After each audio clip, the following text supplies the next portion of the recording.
יש פעמים שאנחנו רוצים להמריץ את עצמנו, ויש פעמים שאנחנו רוצים להרגיע את עצמנו. סתם לדוגמה, כשאנחנו בסיטואציה מלחיצה מאוד ואנחנו צריכים לתפקד, אנחנו רוצים להשתמש בנשימה שהיא קצת יותר מרגיעה אותנו. כשאנחנו במצב רגוע ועייף ואנחנו צריכים קצת יותר אנרגיה כי יש לנו משימות ודברים לעשות ורצונות, אז במקום ללכת לישון אנחנו יכולים לעורר את עצמנו, להרים את רמות האנרגיה שלנו למקומות אחרים גבוהים יותר על ידי נשימה. אז זה ההבדל בין נשימה מרגיעה לנשימה ממריצה. לפעמים אנחנו רוצים להיכנס למצב פרסימפתטי, מצב של האטה וממש כניסה לתוך רוגע, פרסימפתטי זה נקרא, כן, מצב פרסימפתטי מול מצב סימפתטי. מצב סימפתטי זה מצב שאנחנו מומרצים, יש לנו הרבה יותר אדרנלין בדם, כן? אז איך עושים את זה? באמצעות הנשימה. דבר ראשון, צריך לזכור שהנשימה היא חופשית, קיימת בכל מצב, בכל רגע, אז אפשר להשתמש בנשימה, זה העניין שהנשימה היא כל כך זמינה, מאפשרת לנו להשתמש בנשימה למגוון מטרות, כן? בזמן אמת, בקלות. ככה, אם אנחנו רוצים להאט את המצב הפיזיולוגי שלנו, אם למשל בן אדם הולך לישון בלילה, והוא עייף, מאוד מותש מהיום הזה, אבל לא נרדם, המחשבות רצות ובקיצור לא נרדם, כן? זה דוגמה אחת שבן אדם רוצה להיכנס למצב פרסימפתטי עמוק, להאט את מערכת העצבים, כן? איך הוא עושה את זה? מה הדרך הנכונה לעשות את זה?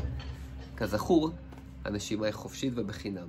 באדם הזה יכול לשכב על המיטה שלו, כן? לא צריך לצאת החוצה, לא צריך מכשירים, שוכבים על המיטה ומאטים את זרימת האוויר החוצה מהאף.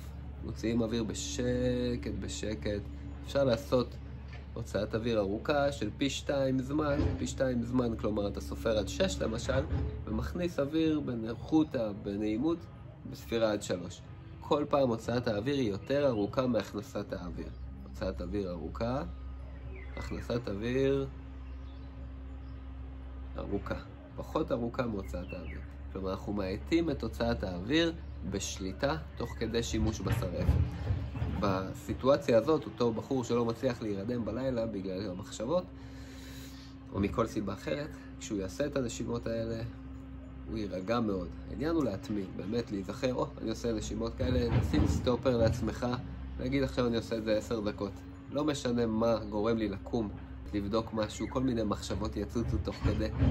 תמשיך בזה. זאת אומרת, 10 דקות האלה אני אעשה גם אם יתפוצץ פה כל העולם, גם אם הכל יישרף, הכל ייחרב, אני 10 דקות עושה, או את, 10 דקות של הוצאת אוויר איטית, הכנסת אוויר איטית, הוצאת אוויר איטית יותר, 10 דקות כאלה, הבן אדם, אם הוא לא יירדם, הוא יתקרב לשם מאוד, וזה מצב פרסימפתטי עמוק, כן? 10 דקות של נשימה כזאת, פשוט. עכשיו, בן אדם אחר, שרוצה להמריץ את עצמו, למשל, לא ישן טוב בלילה, קם בבוקר, הוא רוצה להיכנס לפגישה חשובה, יש לו 10 דקות להתארגן, 7 דקות להתארגן.